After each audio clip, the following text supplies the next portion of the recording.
Let's have a review first. Nakadumdum ba ka mo? Naatol ka kulog? Sige. Ano gana itong Flores? Flowers!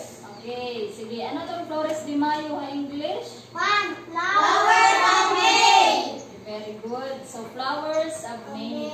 So, hino man na natin gino-honor? Yan na nga, Mayo. Mama Mary! Yes, si Mama Mary! Kaya ano na, ginatawag man niya na blessed among women. Kaya ano man? Because Mama Mary giving birth to Jesus.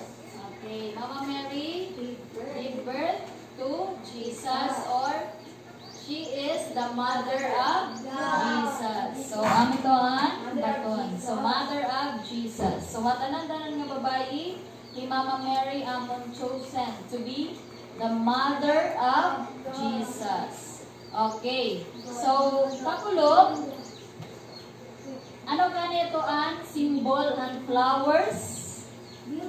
Anong symbol? Beauty! Yes. Beauty. So, very good. Nakadumdumod ka mo ano. So, beauty. So, kung kinatagaan gani kita ang flowers, it means to say, beautiful ngayon kita. No?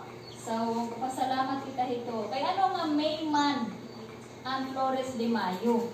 Pero diri man na iba nga bulan. Kaya anong May man? Kaya anong Mayo man? Ha? Nakalimot? Sige, ano nakadumdum? May dati na prize. Nakadumdum. Okay, ano man na? May man. Kay Pista? Kaya naman na May man. Kaya naman Mayo man. Flores. Di Mayo. Kaya ano May? Flores Di Mayo. Kaya ano man? May nalaga po nakikita nga da front. Flowers. Ano mga yan? Saan mga nayanan mga bukad? You celebrate Mama Mary. Nakadudong. Kay flowers bloom in May. Most flowers blooms abundantly in May. So amo nga Mayo, di ba? Nakalimot na? Okay, sige. So di ba kakulog na siya ko, we will continue this day. So, may nakita history kaya ano Flores de Mayo din celebrate. So, may nakita din tawag, ano ang tawag ng tradisyon, kundiin, din sa celebrate ini naton. When one woman is hailed as Reina Elena, and a young boy, Constantine. So, kay ano man ito yung celebration, nagtitikang ng S. Celebrate.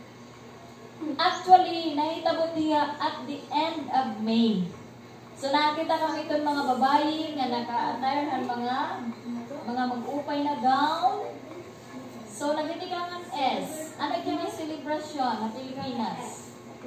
That is the highlight of Flores de Mayo, where participants are the people of all ages. So, tanan kamo, tanan kita. Labi ng mga bata, no? Young women. So, ano ito iya nga celebration kundiin ang katapusan ng Mayo, may ada mga nagpaparid na mga reyna. Ang mga Constantine. O Constantino. Nagtitikan ng S. San Juan. Diri San Juan. Sansel. Sige na, ang nakabato may prize. Upaya.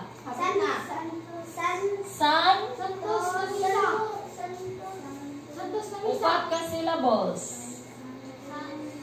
Nagtatapos ratan N. Letter N. It is a traditional celebration when one woman is hailed as Reina Elena and a young boy is hailed as Constantino. Reina Elena is the mother of Constantine, so the emperor of Rome, who found the cross where Jesus was crucified and died. So ano niya ang celebration? It's the highlight of Flores de Mayo, a grand procession usually held at the end of the month of May. Santa? Oh, hapit na. Kulang pa. Ikaw pa nga syllable. Diba? Santa Cruz. Ano man ang ikaw pa? Ano man? Santa Cruz. Yes. And? Di ba paisip ka na lang ka mo kay para madali lang sumunod na usan. Ito nakauna. Ito nakauna. Okay, very good. Very good. Santa Cruzan ang answer. Amit yan highlight ng Flores de Mayo. Kundiin, nagsiselebrate ito ang mga, may nagpaparade na nakagaw ng mga Reina Elena, may da Constantino. So, very good. So, from nyo.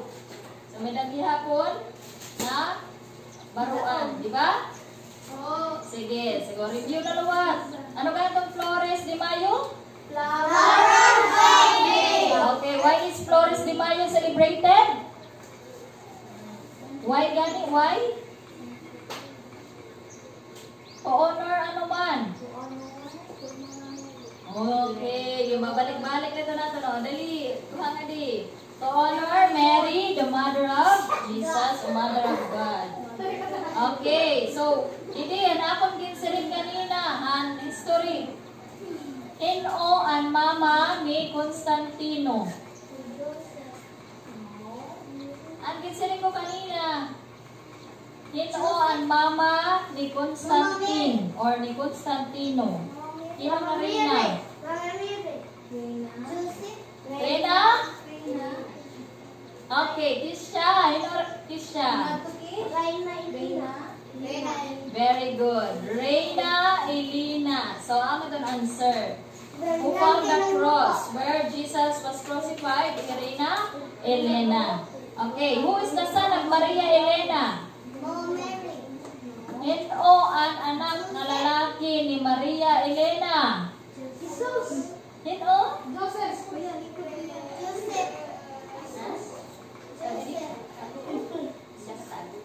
Okay, Nino. Who is the son of Reina Elena?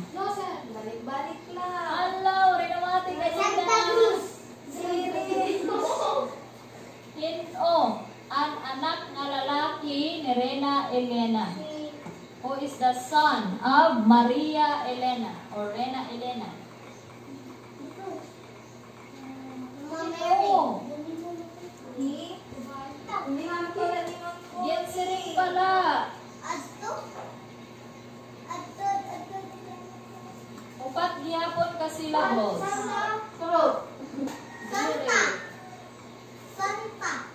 Diri, lalaki. Ang anak ni Reina Elena. Sino man? Santa Claus. Nabot naman Santa Claus, Zoe. Sige na, Hino. Hino ang anak lagi ni Reina Elena.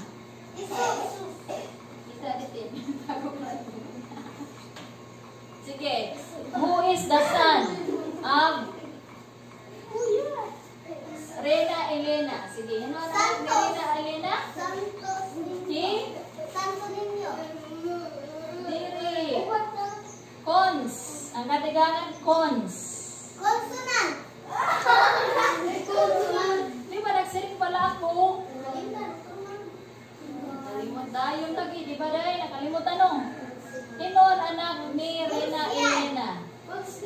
Bagan, hino? Upaya. Hapit na.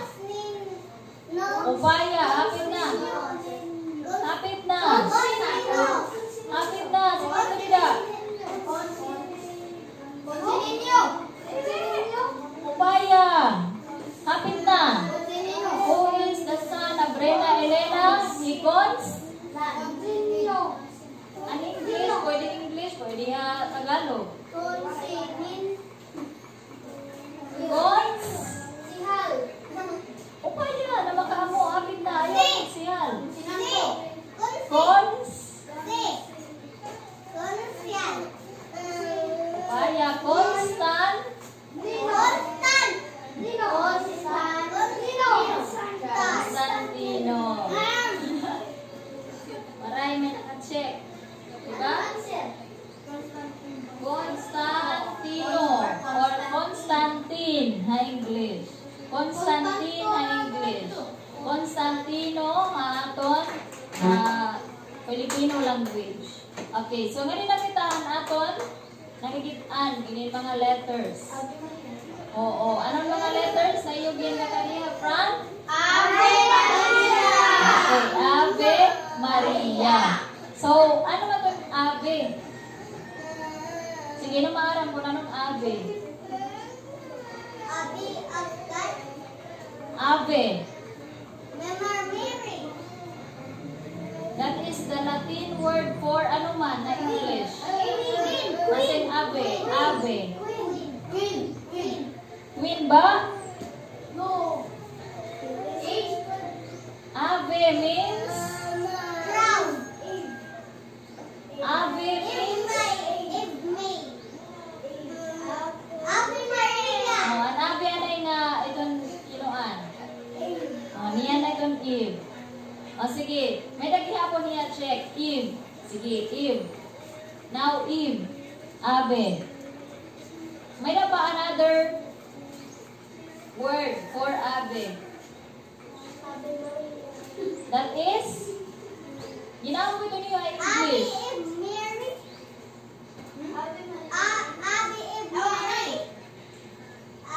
Nagtigangan age. Yes, very good. Hail. Hail. Ave. Hail. It's a greeting. Hail. H-A-I-L. How about Maria? Maria. Yes, that is Mary. Masing Maria, English? Meaning Mary. So, Ave Maria. Hail Mary. Sumpahin Ave Maria. Hail Mary. So, yan na, an Ave, ang manatugin answer ni Inday Juan, Blaze. Oo, Eve. So, an Maria, may nakiya mga meaning kada words. So, ano man an M? Ano man an M? M stands for what?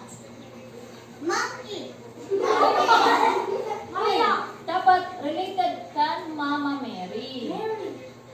Ano man niya? Ano man?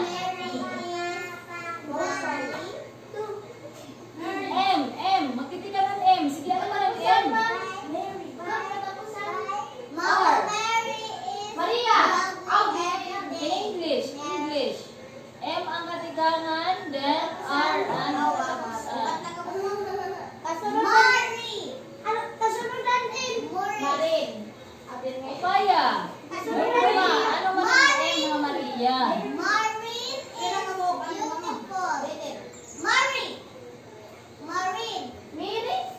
Onong ka letters. Sige. M. Blank of Jesus. May tigo na ka mo. May clue na ka mo. M. Blank of Jesus. Amikon M. Ano ang M? Ano ni M? Blank of Jesus. Or blank of God. Nagpabalik-balik na ito ng mga terms. O, ano man ito yan? M. Mary, Lamb of God. Ano? Anong relasyon ni Jesus kay Mama Mary? So, ang ito ay M. M stands Mother for? of Jesus. Mother of Jesus. Mother of Jesus. Okay, very good. So, Mother of Jesus or Mother of God. So, ang ito ay M. Ano ang M? Ano ang M? Mother of Jesus.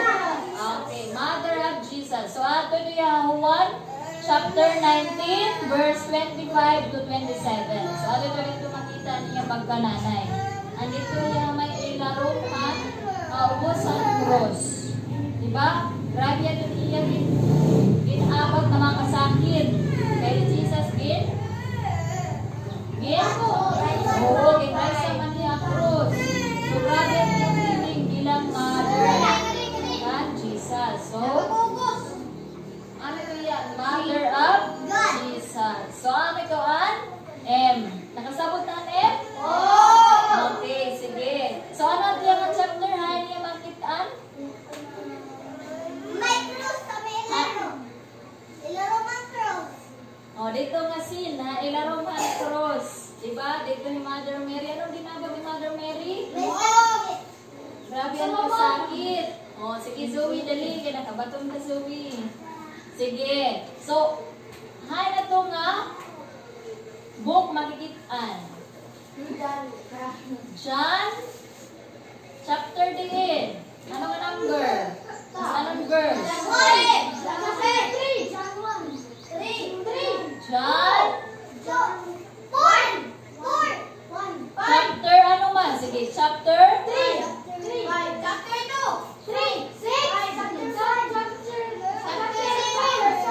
Oray na mati. Diri, ikaw pa. Hapit na. Hapit na.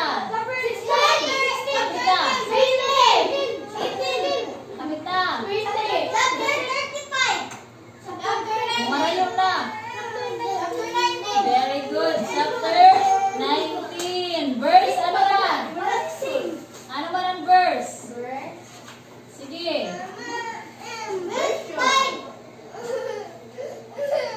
Line up 2. Duwa itong abuok ang verse. Kung katikangan, yan ang katapusan. Hain dapit. Ha? Number? Ano man? Verse? Sige. 25. Gutom ba naman? 25 na daan. Gutom? Gihapon. 25 gutom? 25 na nga eh. Paigbaw na. 27. Okay, kasi siya nga di. So again, ano ang M? Ano ang M? M is? Ano to sa M? Nakalimot mo. Mother of Jesus. Sunod, hindi kita nga A. Ano man ang A? Ano man ang A? Ano ang A? Ano man itong A? Stand for what? A stands for what? A. Anay lahat kaya diniliyam buwan na. Buwas na lahat ang A. Hindi rin na dinaokoy. Ha? Pag-study na lahat ka mo kung ano kaya ang A. Ano kaya ang R? Ano kaya ang I? Ano kaya ang okay? Uy, yan parang Panginoon. Magbitikan na lahat kita natin. Next na activity. Oo, para May 2. So, kanan ka mo makakuha mo ang guide pero mag-share lang. And May 2, ito ang po. Babasa niya sa tanan. Ha? Sinibuan mo. Ang guide.